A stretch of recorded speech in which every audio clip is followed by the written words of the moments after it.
is calling you. Decline. Fuck you. Here we go. You're listening to Inside Real Estate, your source for all things mortgage and real estate related. The show that brings you all the hottest topics and insights directly from those who know it most. Now sit back and enjoy the show. Are our topics hot? I was wondering the same thing. That's hilarious. Are they the hottest topics? What's up, everyone? Everyone's talking about it. Paul Poslock is Brad Weisgerber, Salvatore Cusmano. We are Inside Real Estate. Thank you all for tuning in and on your podcast app or live on Facebook or Burke. Man, Facebook. All right, here we go. Can we start over? Is that possible? You know, we don't do any editing on this, so a lot of people that do podcasts will like edit it out. But no, this is what you get. What we are is what we get. Anyways, we have a really special guest. Stacey Taylor is in the house. How you doing, Stacey? I'm great, thank you. She hails from Quest Realty. She's been on the show before, so you weren't at Quest before, and you went over to Quest. So Correct. I like Quest. I think you did the right thing. I do too. Yeah, they're a awesome. great group over there. So today we are gonna talk about. Let's see here. You gave me a list of things. They're really good, actually. You were on HGTV. Yes. That's right. That was a big deal, so we'll talk about that. Things that annoy you. I don't know if we can talk about all of those. I'm Yeah, not we sure. can. We Okay. can talk about anything. Discount brokers. I think that's a great topic. And then the recession, what's happening with that. And then also you attended Lab Coat Agents. You had a day event there that you spoke at. Correct. Yeah, that was just on Monday. So That's awesome. It's been a big week. So for those of you that don't know, Lab Coat Agents, it's like a Facebook group, right? It was built. It's massive now, right? Yeah, I think 102,000 members. Yeah, Wow. It's a great group. It's all across the country, and it's cool that you spoke in front of them. What is it? It's a Facebook group. No, but what's it called? Lab Coat Agents. Oh, okay. I'm not sure how they came up with that name. You know, I think it's like they consider it the science behind real Right. estate, Got it. essentially. And ironically, one of the co-founders moved 2 doors down from me Oh, last get out summer. of here. Yeah. And that's the odd thing. Did It's you a sell them huge the house? group nationally, and they're I from did- Michigan. You I didn't did sell the not. house. No, the other co-founder is out of California, but Nick Baldwin, who is heading up the Keller Williams in Clarkston, Yeah. moved 2 doors down from me last summer. That's awesome. So that's kind of interesting. So yeah. let's just go into that. How was that experience? What did you do there? It was awesome. I was on the they called it a mega agent panel, and I was the only solo agent, so I felt kind of like a slacker, like a poser. Like they were going to say, get out of your chair, you're done. Yeah. Everyone's like, well, I have this team of 30, and we do this, and they get to me, and I'm like, well, I'm a one-man band. Yeah. This is what I do. But they asked about my year, and like to date, I've got with what will close this month, about 55 transactions, about 12.5 million. That's a lot for a solo agent. Yeah, That's yeah. a lot. So I mean, it was good, but it was kind of funny. Some of the people were talking about all of the different tech that they use. They use this for their back end, they use that. And, I'm sitting here like, well, I got these sticky notes over here, Right. which is actually one great thing about switching to Quest. Ali is... Free sticky notes? No. Ali's- It's like Ali's a good. paperless office. He You gets- can't yeah. find a paper clip or a stapler in there. I like that. He's Yeah. a tech guru. Yeah. So He it's loves his awesome. tech. I like the people in our office who are like printing stuff out and looking at it. I'm Highlighting That's stuff. me. Yeah. like, bro, you have like 7 screens. Yeah. We give you every opportunity not to print paper, right? So that's awesome. So you talked to the group, obviously. That went well. It did, yeah. I mean, throughout the day, they had a lot of national speakers, which so it was kind of neat. I got to sit in with them. Like some pretty big names, Yeah. in the industry. And then it wrapped up with the mega agent panel. Yeah. Yeah. And what was your topic? What did you talk about? We each talked about our business, where like how we got started. For the teams, they talked a lot about how do they run the team, how do they delegate, the tech that they use. One interesting topic was like one of our biggest failures. Yeah. To talk about that, what did we learn from it? Yeah. So that was pretty interesting. That's awesome. So obviously, you did last time you were on the show. You weren't at Quest, Correct. and I know I had talked to Ali before, and he was really he wanted you for so long, and he was like basically knocking your door down to get you over to his team, right? Well, I became pretty good friends with Matt Burney. Oh, yeah, Bernie's a great who's his agent, number yeah. one agent He's there. a great agent. And he kept saying, "When are you going to come on over? Come over to the green side. Yeah. Life is better here." And so finally I did. Yeah, a lot of times I worry about that because in life in general, a lot of times everybody's looking for the other thing to go Right. to, right? And like, oh, the grass is greener, and a lot of times it's not, right? Right. So you really have to really take your time. I've never been one to like jump from place to place, because I believe you can make anything successful. Right. But so what were the reasons that you made the switch? Well, I had only been with Coldwell Banker before, so I don't like change. Yeah. I do not like it. And, I dragged my feet for about a year before I finally took the jump. And, I had a couple of slow months, and I thought, you know what, there's lead generation there. I'm going to move on over. And so when I finally did it, I had one of the best months I'd ever had.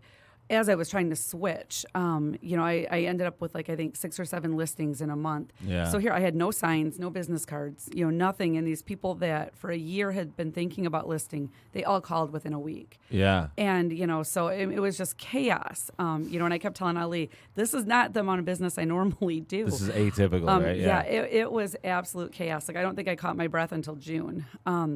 But I mean, at Coldwell Banker, I did. It's a great company. It's a great place to go for new agents.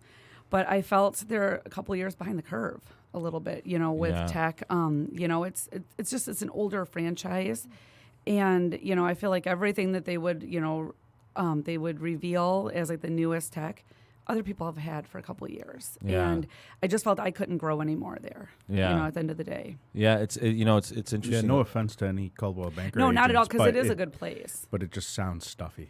Yes. So we were. Yeah, That's a great way to put it. Coldwell Banker. That's a I great It just picture sounds old white, bankers. white wigs and Yep. wooden teeth. Yep. That's just what it sounds like, Wooden teeth? That's doesn't it? really To a old. degree, No, I think it's a great description. Yeah. Well, we had an office meeting last month at Quest, and I don't know who said, if it was Ali or someone else, but someone's like, "Bro, did you take my Red Bull?" And I was like, that is a sentence that has never came up in 4 years of office meetings. Bro, you take my Red Bull. Excuse me, sir. Have you Took seen my my Red seltzer Bull, water? Yeah. I mean, funny. look, there's a lot of these older, brokerages that, haven't really evolved as quickly as they probably should have, right? They're just kind of like, because it's a business where you've got a new guard kind of coming up and kind of changing things. Like you've got Adobe, you've got Quest, you've got these companies that are coming out and kind of changing the way that they're doing business and kind of being more nimble and Right. having the ability to do different things. Where a lot of these large, older brokerages, it takes a long time, and they're head up by people that are a little bit older in the generations, Right. and they're like, wait, it's worked for all these years. Why would I do all this other stuff now, right? Right. So it's got to be interesting when you walk into that environment. It must be a totally different environment over there. It is. And, one really interesting fact, I'm the oldest person at Quest. Yeah. And I don't like that. I mean, it's, and I'm the oldest person by probably quite a bit. So I kind of feel a little bit like a den mother, You probably need that though. But it's really invigorating. And, it's just the culture. Everyone is anxious to help each other. If someone needs something, to cover, there'll be 2 or 3 agents that'll say, I can go show that for you. How can I help? And I've never had that kind of collaboration. It's a great everyone feeling. truly wants everyone to succeed there. Yeah. Which is cool. It's interesting when you go to an office and there's activity. Right. Right. Sometimes you walk into an office. We've done this before, Sal. Crickets. And you walk in, and it's like, so where is everybody? They've got 200 agents that work out of that office, and there's 5 of them there. Yep. It's And interesting. they're all quiet. And you walk in, it's like a library. Yeah. It's like there's no collaboration. Then you walk into an office like Ali's or some of these other new ones, and it's like buzzing. Yeah. Right. And it's a total. And when you're in that environment, Sal, it's kind of hard not to try to be successful if there are people Right. around you. If there's activity Think around how you. easy it is to stagnate, working at a Coldwell Banker or whatever, where you're like, hey, maybe you got a little bit of a higher split or something like that, but you come in and it's like, Sucks the energy out of put you. my 3 Right. deals up for the month, do okay, and Right. I can go do whatever I want versus going in somewhere where it's like, yeah, I just put up 3 today. Right. And you're like, Exactly. man, I gotta match him. I gotta do that. Yeah. Yeah, So- no, for sure. So obviously, since the last time you were on the show, you're on HGTV. I believe that our show probably catapulted you to. No, I'm Yes. kidding. I'm joking. No, nobody listens. To I know our we show. talked about it last time. Yeah, we did. We hinted We at it. couldn't really talk about it. So Right. tell us about that experience, because that's interesting. Because I mean, you watched, what show was it that you were on? Lakefront Bargain Hunt. Lakefront Bargain Hunt, and then you watch these shows, and it's like, well, how much of it is real, and how much of it is staged, and is it just like bullshit? Can you talk about this? I can talk about some of it. Okay. So when I came here in January, I had already filmed it, but I couldn't talk about it, Right. very specifically. So we had nothing And- to do with it. is what you're Right. saying. So yeah, I'm sorry. You had nothing to do with it at all. So they had reached out to me in like March of 2018, and they had contacted hundreds of agents in the area. I think primarily from Zillow. Yeah. And they asked if I had anyone that fit the show's criteria, which was lakefront under 400,000. And I said, well, no, I don't have any buyers looking right now. And they said, well, it doesn't have to be lakefront. And I was like, oh, okay. Isn't it called lakefront? It is. Okay. A technicality there. Yeah. Was so it I like had they show in the memes, like your clients, like one of them colored? a butterfly collector. Yeah. Oh man. No, so what was really portrayed was really, truly my clients. I mean, Okay. none of that Yeah. was fake at all. So I had a couple sets of clients that I nominated, and one didn't make it past like the paper that they submitted. Yeah. And then the other two sets kept making it a little bit further. And then at the same time, though, I was going through like Skype interviews, just all kinds of questionnaires. Just when I think I was done, then they asked for more. Yeah. And it was kind of funny because I didn't even know how to Skype. I had to have my my daughter help me, and so we did a couple practice runs. So they ended up really liking one of my clients. That they were newlyweds, younger, and they represented diversity. She is Hispanic and he's Chinese, and they said, so much of HGTV is white middle class America, which is Yeah. true. Yeah, Middle yeah. age, middle Yeah. class, Yeah. and so they just love them. And it didn't hurt that she's absolutely beautiful. She's a hairstylist. She has a YouTube style channel. So she was a natural. But anyway, so long story short, for 4 months we went through they would eliminate more and more people. And we found out 4th of July weekend we were picked. Wow. So it filmed in September of 2018, but it didn't air until June Got of it. 2019. That's a really long time for a buyer. To Yeah, just what string happens along. if they Did they find a just house? not? Were they holding out? Oh, no. To see? They did go ahead and complete the transaction, prior to that. Yeah. Oh, okay. Yep. Oh, got it. Yeah. So it's almost like back in time. Yeah, when it shoots it? Yeah, and so we looked at 3 houses, but they looked at many more, Right. prior to that. But we did look at 3 houses, some on the lake, some not, and where they ended up buying was actually across the street from the lake. Okay, that's So- interesting. So for you as a real estate agent, what did that show do other than obviously it gave you some notoriety, Right. Right. I haven't done a lot of advertising yet with it. I need to do that, but it's been a great summer. Yeah. So I really haven't had time to do anything yet with it. I did have a private viewing party at a local bar and restaurant where we actually filmed a little bit of the show. So that was kind of fun. I invited like 70 past clients, and so we did that. But it hasn't really helped my career yet. Right. Well, your career's yeah. fine. I mean, Yeah. you're on the show because you probably have a good career. It's not like they put shitty agents on there, right? I thought you were talking about this show. Oh. No, our show doesn't matter. You're on this show because Our you have show a does career. not matter. Our show does not matter at all. So you said you're having a good summer. So what do you attribute that to? Because obviously when we talked to you, you were doing well. I mean, you're always doing well. You're utilizing your sphere. You've always, you've always been trucking along, but it sounds like now that you've kind of put the afterburners on. So talk to me about what you think is going on. I really think it's just, being in the business a little bit longer. I didn't really, get into this until 2015. That was the first year I actually sold, as like an income job. In 2015. Which is not a long time in real estate. Right, years. Yeah. right. It's not like dog years. No. Yeah. Yeah. I think I did about like 2.3 million in 2015, and then 2016 I did about 6.5, and then I just doubled it from there. Yeah. But like this year, I really think I'm working my spear a little more. I'm advertising more on on Facebook. And definitely I think that I was invigorated with the move to Quest. That happens. I kind of felt this need, to step it up a little bit, to be worth, the hype of coming on there. Right. So you had to kind of like back it up, right?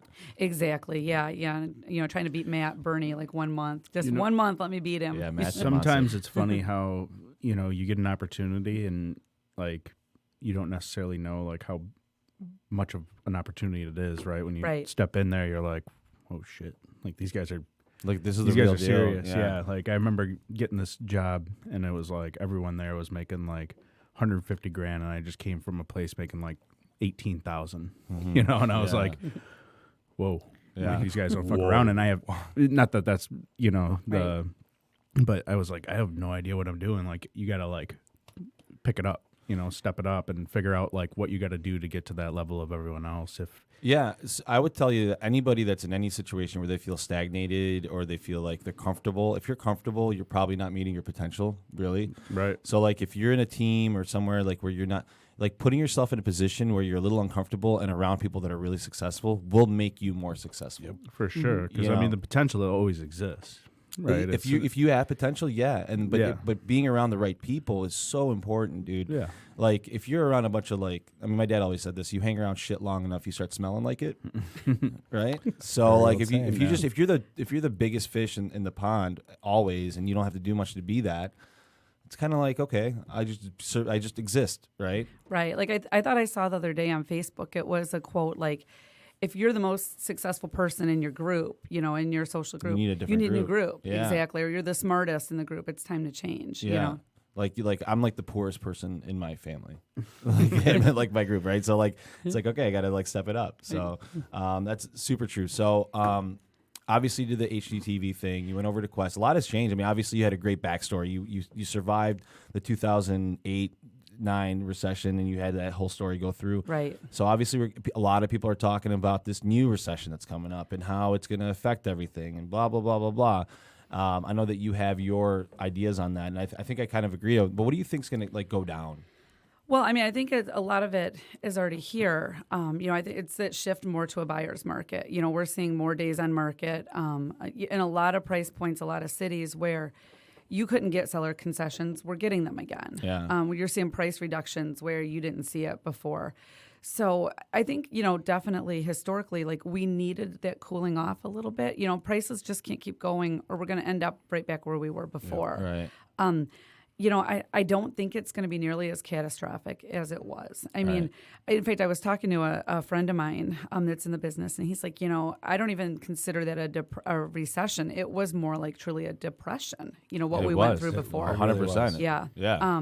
So, I don't think that it's going to be that way. But, what I'm seeing, though, is like this panic that's out there. Like I was talking to an appraiser the other day, and she's like, oh, it's coming.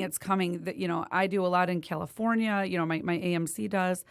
And, they're doing 100% loans again. And people are doing, complete cash out refis. It's going to happen all over again. And I'm thinking you're part of the cause if you're saying you're causing this panic. Yeah. Yeah, I mean, it's not as prevalent. Right. Let's be honest. The 100% financing. VA loans. USDA loans. Yeah, I mean, those have always been there. They've always Right. been there, but it's not the same as it was, not, no, dude. it's I was part of the problem back in the day. I wrote a lot of You were the problem. no income, no asset loans, right? Like, Those were the days. Stated income loan. I didn't know any better. I was like, dude, this is sweet. You mean you don't have to tell me how much you make? Like you can make nothing and buy a house. If that product existed today, everyone would still write it. Well, sure. Yeah, They it would would. be out No there. one would have like this moral compass to be like, No, if you have this the is going to product, be the bad, vehicle, right? yeah. Like it comes kind of from the top, right? Right. And all we can do is essentially sell. You Well, know, I mean, back then, I used to own a construction company with my ex-husband, and we built our own house. And so I was like 28 years old, and you guys are all probably too young to remember this, but there was a company called Chelsea Lumber. They were like the big one. They would do a construction loan for you, no builder's license. All you had to give was like your end loan pre-approval, and they gave you the money. So if I called by Think about that, dude. I would That's call nuts. at noon, and I'd say like I need a draw for $30,000. They didn't ask for waivers. They didn't ask for anything. Your check was ready by 5. Wow. So needless to say, we were like halfway done with our house, and we were out of money. I mean, like literally out of money.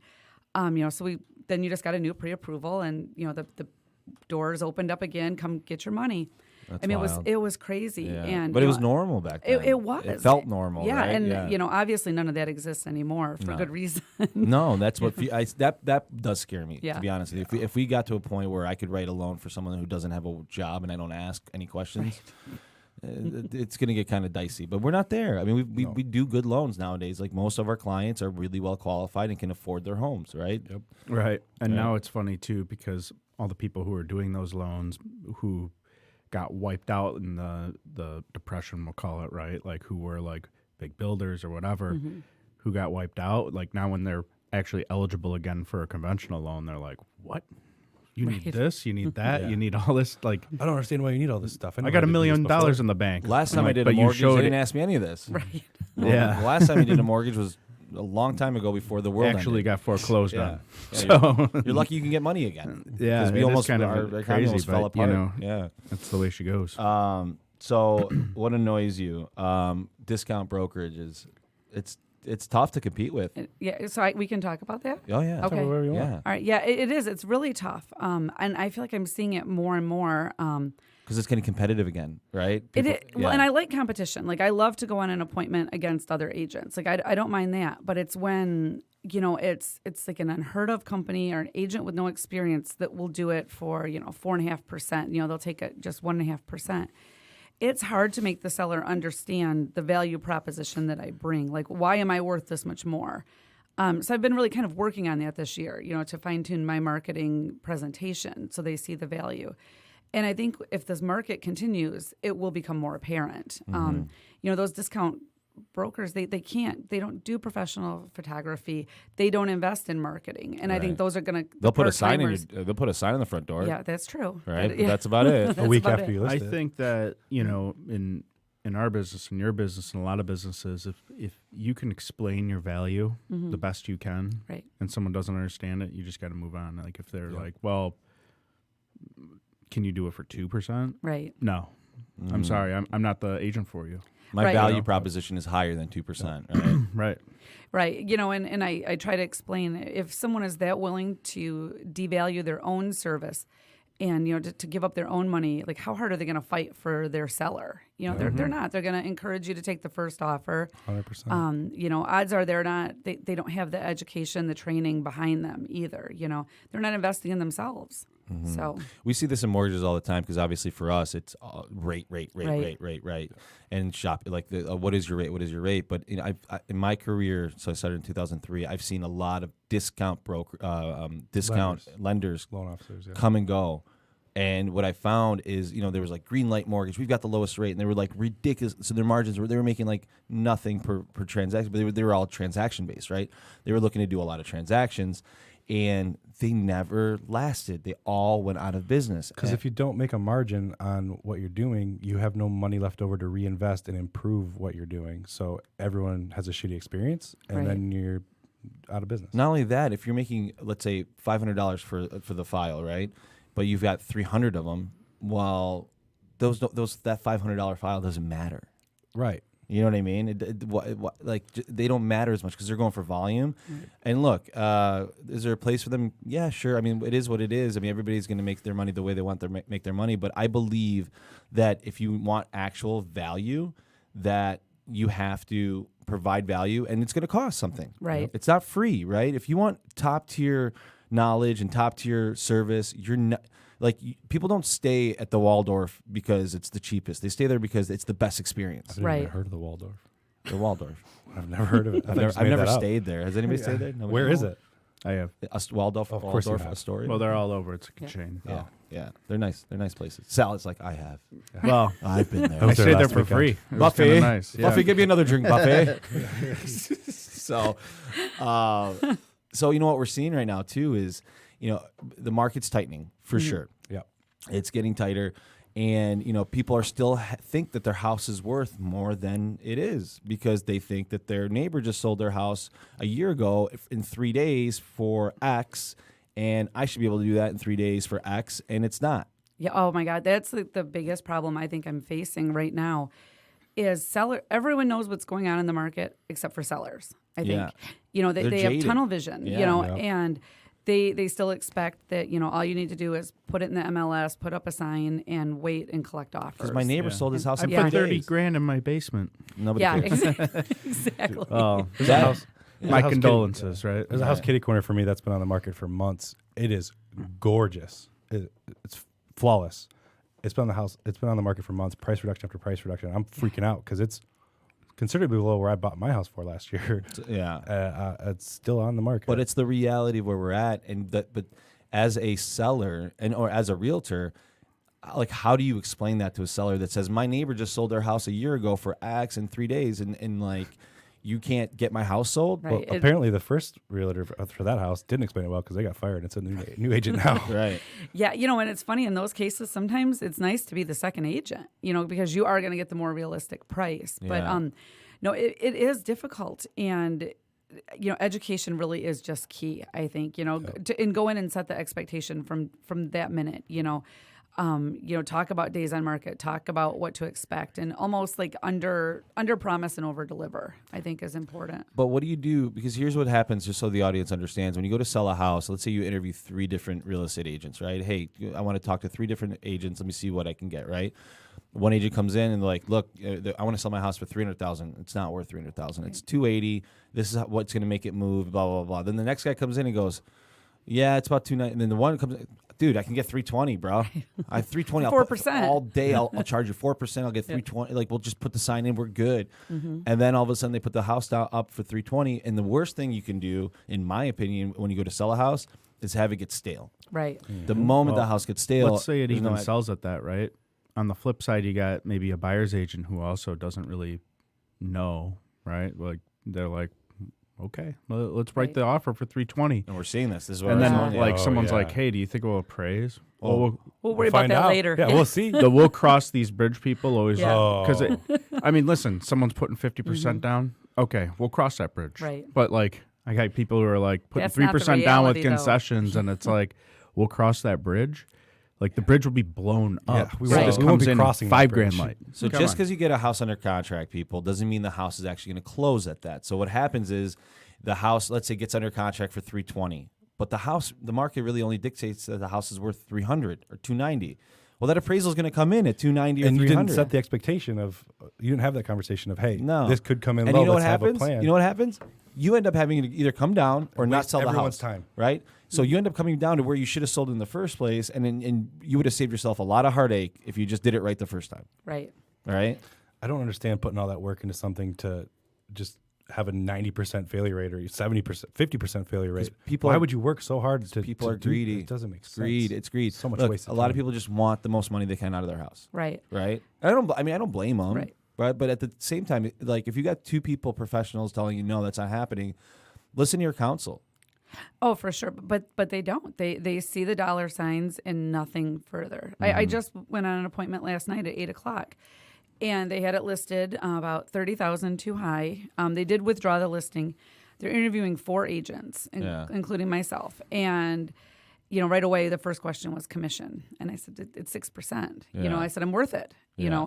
And they're like, well, what are you going to do that the other agents don't do? And I said, sell your house. Obviously, first. Yeah. I'm going to be honest with you. Right. I'm not going to play. I'm 6%. Yeah. Honestly. And, so, we went through the numbers, and, I had sold a couple in that same neighborhood. So we went through that. I explained, the next challenge that we would have, even at the price that they were hoping for, is appraisal. I said, it's not going to appraise. And I could just tell by then, they weren't even really listening. They were just they were calculating the difference in what they thought they were going to get to what I was telling them. Yeah, dude. So, and you know what? What people? How do you follow up with them? That they just weren't paying attention. I know. What do you do a follow up? Do you? I do. I'll mail out a card today. When I got home, I sent them both an email. Thank them for their time with more statistics. I gave a couple more graphs of days on market, some averages. But that's all you can do. At the end of the day, if they can't be reasonable, I don't need them as a client either. They take too much time and resources. Yeah. Well, and sometimes it's like fighting an uphill battle the whole time. And what's crazy to tell someone that, right? Or like, hey, listen, I don't think this loan's going to close. I can't do it for you. Right. And then 2 months later, you see on Facebook they closed or something. You're like, damn it. But do you want to deal with all that stress to, Yeah, and I think the biggest issue right now, once you get past that accepted offer, it's the appraisals, and I don't know if you guys feel that just as much, but we're holding our breath right now. A lot of people are, because the market has changed. Dude, here's the difference. It's a lot hard. Like I always tell my clients this when they'd say, well, this person said that, right? I go, look, dude, it's a lot harder for me to tell you the truth than to tell you what you want to hear. Right. Yeah. I probably would get more sales if I just told people what they wanted to hear, but that's not the right way to do business. Yeah. It's a lot harder for me to tell you, hey, well, everyone has to wrong. work together, right? Yeah. And of course we have this obscure stranger who no one knows until they come out to do the appraisal, do it, and sometimes they are wrong, right? Right. But at that point, then it's back on us to call the listing agent or something. Hey, do you have comps? Because I can battle this, and they're like, well, I got these pendings. These listings. Yeah, I got these listings. I'm like, well, dude, Do you know how it works? Yeah. Because that's not how it works. Just so everybody understands, when you go to get an appraisal, it is based on actual sales of similar homes. That's what's tough. They look at the in your past, area. right? Yeah. Listings can play a small role, but it's got to be. It's more for support, though. Yeah, support, it's for not support support of, the value. support, Market support of trends. market trends. Yes. Yeah. So if the house hasn't actually sold yet, it's not really a comparable. And it can't say, oh, well, they're closing next Friday. Well, we already did your appraisal. It can't base something on the future. Right. Yeah. Like it's got to be closed when we do the appraisal. And look, the appraisal process is kind of under attack too right now. There's a It's big, always been under attack. but there's a big push Nobody right likes now. hearing the truth. No. But there's a big push right now, even from Fannie, from Freddie, to kind of eliminate the appraisal process Yep. to become a more automated type process where they can just use algorithms to figure out what the house is worth. Which makes sense to a degree for a human because it's very subjective. And when you Right. can take the subjectivity out of it and just say, well, this is what it is based on this model, this computer, it's like this every time, it's a little easier to take. Well, I mean, I have a perfect example. I have a buyer under contract, and the house is a buy level. So, where you walk in and it's up or down 5 stairs. It's an FHA loan, and the upper stairs have a rail, the bottom stairs don't. So it's more than the height requirement that you need, but it has like a half wall where you kind of could hold on to it. So I asked 2 appraiser friends of mine, will you require a handrail? One said absolutely, and the other one said, oh my gosh, no. And It's they're all both FHA opinion. appraisals. It's Yeah. opinion, and then there's a little bit of. It's hard because the appraisal process is not a science. Right. It is like a human looking at it and saying this, and the other human might say something totally different. Well, I think, again, there is a science to it, but it's the interpretation. It's just Yeah. like a lender. Yeah. Right? Yeah. Well, we'll do that. Well, we Well, won't. Right. But they're looking at the same guideline. It's Yeah. just their interpretation. Is it a hazard? No, you can grab onto the wall. Right. No, it is a hazard. I mean, it's a stair with more than 3 stairs. It needs to have a handrail. Yeah. They'll look. So one person will look at it like as an adult, like you just grab the wall. The other person will say, well, if there's an 8-year-old, they'll fall over that half wall. Right. So it's all about their perspective. So do you think automated? I would have said yes for a handrail. Yeah, I would- and we're you going always to go Listen, hand and down. that's You like always go hand that's down. kind of arbitrary, right? Right. Like the issues are the way that people come up with adjustments and how they choose their comps and like. Right. I mean, it's crazy when you have a deal and it comes in at like $220 on a $270 sales price, right? And then it's like, all right, let's order another appraisal, and it comes in at $290. Yeah. It's crazy. You I've know, had some of those. it's happens. insane. Yeah. It happens a lot, you It know. happens. And I mean, sometimes like I've rebutted $250,000 on Wow. a $950,000 house. got it. Got it. Yeah, that was Got crazy. it. That was That's crazy. awesome. Yeah, Yeah, that I was did a not big expect one. that to come. But Yeah. it's like, hey, you didn't do it like this. You didn't do it by the book. Like, what are you comparing? How can you even justify using these comps? And Right. he had his method. So would Right. you rather have automated appraisals as opposed to having a human look at them? I think like a degree of both. And right now, like we're seeing that a lot.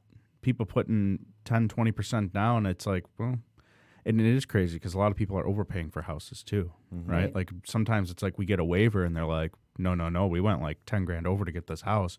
We don't think it's worth it. We want an appraisal, right? So everybody knows you And then they get it cheaper. there are times when you'll run something through Fannie or Freddie, and it'll literally say on a purchase transaction, you don't have to do an appraisal, which, was a lot more rare, but it's becoming more prevalent now.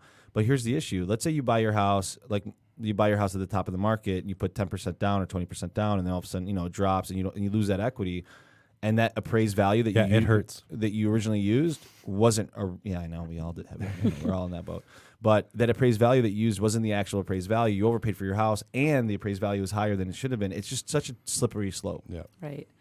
How often are you seeing that in your loans where Probably- the appraisals are waived? If they're putting 20% down, probably 20%. Yeah, 10, Oh, wow. 10, Yeah, 20%. I've had, I I mean, think, 3 last- this year. Yeah, Last month, I had like 6. yeah. It's crazy. It's It weird. depends on the borrower too, which is kind of fucked up. I mean, think about it. It's like it's the same house, Right. whether they're putting down 0% or they're putting down 50%. Like, Yeah, that's how they're valued. They'll take credit They're scores saying, into well, account. Yeah. Well, not just If credit shit scores, hits the the- credit history with the trend. well, of and data now. they're basically saying in their head, if shit hits the fan, we're covered. They put Right. 20% down, our loan's good, Yeah. right? We need a massive downturn. So they're predicting the future, and I think like to a degree what could happen and what's that threshold of value loss where Fannie's covered. Well, it's not That's all they just- care about is It's if- not just the down payment because 2 years ago now they started requiring this trended data on their credit reports where Fannie Mae and Freddie Mac will actually read your whole credit history trade line by trade line, like all the data of what's going on with all of your credit history. So they look at, do you make overpayments? Do you pay on time? Do you pay early? Right. All Well, I this think that's stuff, part of it, Yeah. right? But with that being said, like you're not going to get an appraisal waiver with 3%. Oh no, absolutely not. Right? No, You yeah, gotta have it's a the combination equity. of Yeah, And you with the gotta refis, they're so common because, I mean, think about it. It's like, well, they already owe that much. right. We're You lowering know. their rate. Yeah. So Yeah. they're a lot more prevalent on the refinances. I have a seller right now, and they've an unrealistic view of their price, and of course the appraisal came in low, and then they said, well, we just refinanced in December, and it came in at this price, and I said, you know what, this is the first I'm hearing about this, but let me see that appraisal refi. So it was a tri-level. The appraisal had colonials 4 or 5 miles away in Waterford, where you don't need to go more than a street or two to get your comps. But there was not a single one that was like a buy or tri-level. They used colonials, and it was So some they're not the crazy same stuff. things, No, yeah. I'm like, how did this even go through? No, it happens. But now that's what they expect is that price, and It's we're not going weird. to come close to that. It's funky, right? There's a lot of Yeah. funkiness with that. So to answer your question, I would rather prefer the automated appraisal. You would. Yeah, because you're going to instantly know Right. when you take that application, we're good. Eliminate the week or 2 weeks of Well, I that think what biting would your be- nails. yeah. You're good. That or part even of if it's it great. wasn't automated, like we talked about this before. Imagine if a seller could have, like, let's say lenders accepted this appraisal, right? Like it was universal one, implemented right? where it's a universal appraisal. Every lender can accept this through Fannie or Freddie. An appraiser comes out before they even list their home and gives them two values, right? Right. Or two appraisers come out. Well, then, all right, pick the one you want to use and let's go with that, right? And then, hey, we get an offer and we get multiple offers. Someone just has to guarantee that above amount. Right. But there'd be no fallout. There'd be no Appraisal's domino done. effect. I mean, think of all these contingent offers where it's like, well, the buyer of this buyer's house is doing this, and then it all explodes, Right. know? Those are the worst. With one transaction is never one transaction. It's like 5. It'd be too easy, but it won't happen. No, I Yeah. don't think Zillow appraisals. Yeah. Fuck that. Yeah, let's Sorry. And I'm starting to see less for sale by owners, but I don't know how do you feel about these for sale by owners, because it's a lot harder to sell a house today. You can't, listen, a year, 2 years ago, you could put a sign in the front yard and get your house sold. It wasn't rocket science. Now it's a buyer's market. And what's a lot of times even buyers don't use real estate agents, and they're like, oh, this is a for sale by owner. They don't want me to use a real estate agent. And as a buyer, to not have representation, and it's a mess every single time because they don't know what they're doing with their purchase agreement. They don't know the verbiage. It's a legal document. Do I order title? Who do I order title from? And all of a sudden, it's on us. The loan officers are like, Proration, it's what on are our. you talking about? We're not realtors, right? We're not supposed to be doing that. Right. So I can't write the purchase agreement for you. So what are you seeing on the for sale by owner side? Are you seeing a lot of people kind of saying, okay, I tried and I can't do it? Definitely, and I think it's going to continue. With this shift, I think for sale by owners are going to struggle, and I think that's just a ripe market for agents. Our value is there even more now. Like you said, when it was a seller's market, you put up a sign and anyone could do it. Mm-hmm. But I mean, now I think agents that can show their value, I think the for sale by owner market is a huge untapped market, or not as tapped as it used to be. And I think the savvy agents will go after that a little more. And again, those part-time or the newer agents, the discount that don't offer much service, they're going to fall by the wayside. And the stronger agents are going to be the ones that the for sale by owners turn to. We always talk about this. I like tougher markets because it gets rid of a lot of this like foo-foo, like like weird, like I do this, I do that. It's like it's going to shed all that because they're not going to survive. Yeah, survival of the fittest. Right. Exactly. Like I almost wanted to get tough. I don't so like that phrase because I'm not very fit. No, you're not. You are not fit at all. So yeah, the for sale by owner thing is interesting. It's a nightmare. If you're a buyer, don't do it. Have representation because it's free for you. The seller pays it for it. I've even had situations. These sellers sometimes they're like, I won't pay for your agent either. Right. And then they're like, what are you talking about? They're like, no, we're not going to use an agent. It's like, think of how short you cut your pool. Yep. Right. Yeah. And it's like, well, Yeah. and then it's always, and it happens a lot, right? Like I does. get a call, they're like, hey, Like, hey, Stacy referred me over to you, but I'm not going to use Stacy. yeah, I don't want to because- tell Stacy either. I'm like, please tell Stacy. Yeah, I don't want to call Stacy and tell her that you're Yeah. not using her. What the- But, I mean, sometimes, unfortunately, it's the right house, and whether the transaction they're goes nightmares. smoothly or They're it's a always nightmare, nightmares. They're always it is what it nightmares. is sometimes. It is. You cost yourself that commission. You tried to save with, negotiating the inspection, just any of that. Yeah. I mean, Yeah. But a lot of times they just take forever, too. I think I'm people like, just need to be okay. I got one right now. It's between family, too. I'm like, dude, did you fill out the purchase agreement? Like, this deal is dead in like a month if you don't do it. Like, I'm over it. I think people just need to be okay to the idea that things cost money, right? It costs money, and try to like cut corners. If you want to actually do something correctly, it usually, like if I want to build a really nice house, it's going to cost money. If Right. you want to have a really good company, it's going to cost money. If you want to have a really nice car, it's going to cost money, right? Just be okay with it and just live in abundance and just make more. Like, Yeah. you know I what agree, mean? but I think that's where some of like the discount It's not that easy brokerages. for everybody. I know. I'm just saying. They hurt us though. I mean, when they're offering, they claim to offer the same service for a fraction of the cost. Like it's, I guess I was going It's to say like trying to whiten you your don't teeth. see doctors do it, but I mean, you actually do. $2.99 LASIK eye surgery. I'm not getting discount LASIK, bro. Like I'm not getting Like, discount imagine trying to LASIK. whiten I your was thinking teeth about with a doing mouth guard and bleach. like actual Right? bleach. Yeah.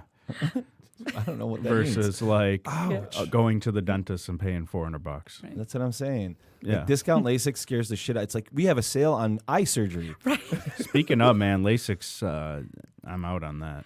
I Yeah, had a I'm- terrible experience You with did? it. I did. And I did not go the discount route. I'm not going to say who, but it was like the big guy, the well-known, Yeah. the Jeff Glover of eye surgery. Yeah. I think I know who you're talking about. And We all did. he overcorrected my one eye, and so once the vision stabilized, he's like, I can fix it. And so he's like, oh, it's just a little correction. Well, what he doesn't say is the correction is a totally different surgery. Like you can only make that LASIK flap once, so otherwise it's an actual cut in your eye. And they didn't numb my eye enough. They had to hold me down and put more numbing drops in. So they do this cut. What the fuck are you talking about right now? This is Isn't real terrible? life? This is for real, yeah. And Does the last name rhyme with salami? No. no, I Badu? don't think for Erica a minute. Badu?